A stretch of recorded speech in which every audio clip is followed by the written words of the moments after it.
life is not always easy. There are times when it feels like everything is going against us, when we face obstacles that seem insurmountable, and when we feel like giving up. This is harder than I thought. Hard? That must mean it's bad. No. Every time you face disappointment, you face heartache, you face defeat, you face setbacks, it's preparing you for what this world has in store for you. It is the test that creates credibility. It is the test that creates trust. So if you're going through a bankruptcy moment, that's your test of being trusted. In other words, you never think that a crisis comes to conclude your life. It comes to give credibility to your life. What you're going through is going to give you the respect of other people observing you. There are people who are praying that you fail, and then they'll trust you when you don't. They hope you won't make it, and when you make it, they congratulate you. Don't listen to the naysayers.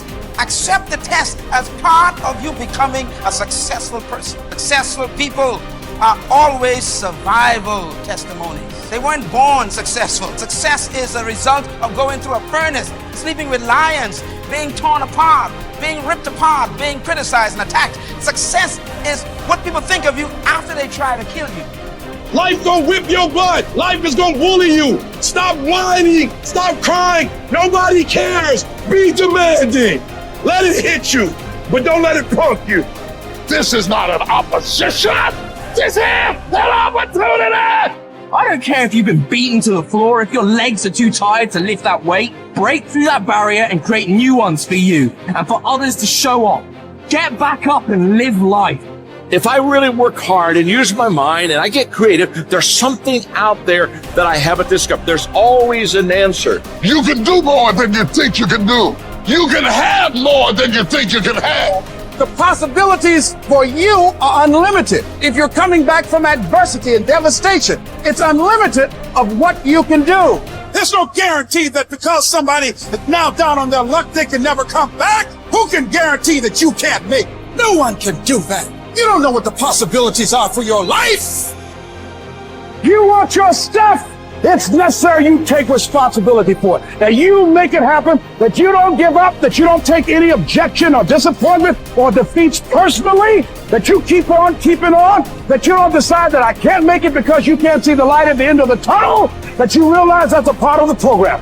That's how I conquer, and that's how nobody has ever beaten me yet. I have never met anybody who became incredibly successful until they had suffered and sweated and sacrificed and kept their focus and fought through tears and trials and tests. And if you have a dream and you commit to it, it will come to pass. There's something that you could do that would radically change your life. Somebody could take the hand you've been dealt and win with it. Same circumstances, same ideas. They would do it through what they thought about your life. But we don't need somebody because we got you. You are the one.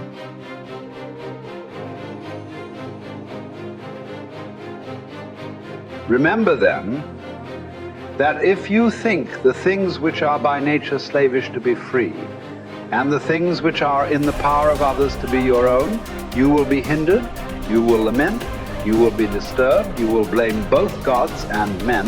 But if you think that only which is your own to be your own, and if you think that what is another's as it really is belongs to another, no man will ever compel you, no man will hinder you. You will never blame any man. You will accuse no man. You will do nothing involuntarily, against your will. No man will harm you. You will have no enemy, for you will not suffer any harm. Now is the time to get serious about living your ideals. How long can you afford to put off who you really want to be? Your nobler self cannot wait any longer. Put your principles into practice. Now, stop the excuses and the procrastination. This is your life. You aren't a child anymore. The sooner you set yourself to your spiritual program, the happier you will be.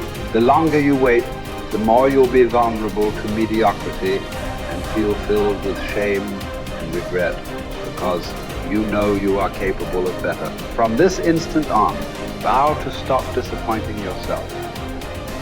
Separate yourself from the mob. Decide to be extraordinary and do what you need to do. Now. Never depend on the admiration of others. There is no strength in it. Personal merit cannot be derived from an external source. It is not to be found in your personal associations, nor can it be found in the regard of other people.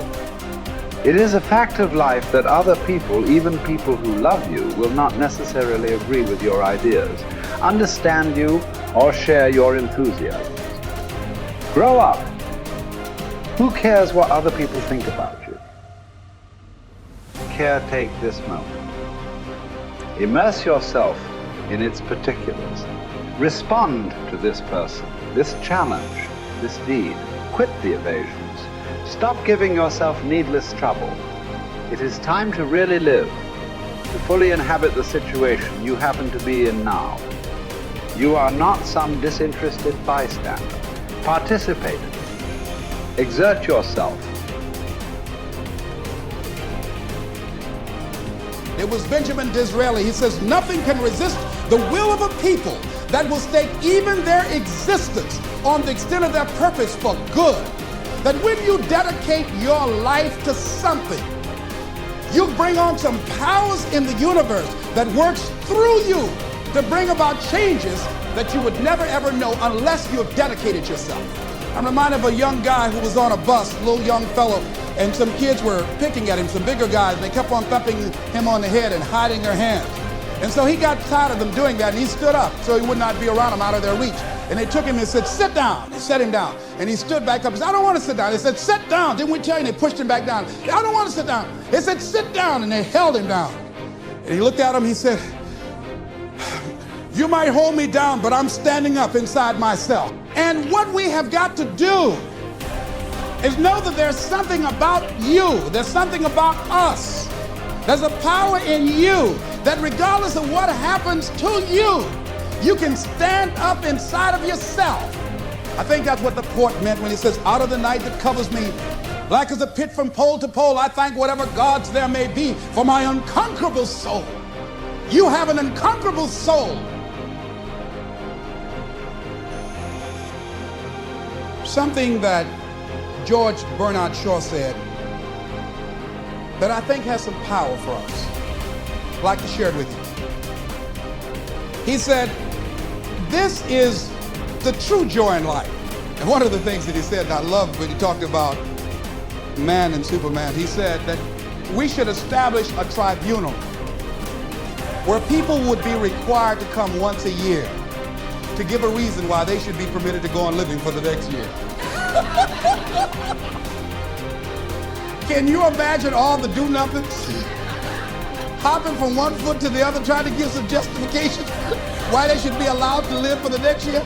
Well, what do you do? I drank a little bit. What are you contributing to life? I go to work every day. No, are you making a difference in the universe? Why should we allow you to continue to occupy this space? Can I come back to that one? This is a true joy in life. The being used for a purpose recognized by yourself as a mighty one. Being a force of nature instead of a feverish, selfish little clod of ailments and grievances, complaining that the world will not devote itself to making you happy. I am of the opinion, George Bernard Shaw goes on to say, that my life belongs to the whole community. And as long as I live, it is my privilege to do for it whatever I can. I want to be thoroughly used up when I die. For the harder I work, the more I live. I rejoice in life for its own sake. Life is no brief candle for me. It is a sort of splendid torch which I've got a hold of for the moment. And I want to make it burn as brightly as possible before handing it on to future generations.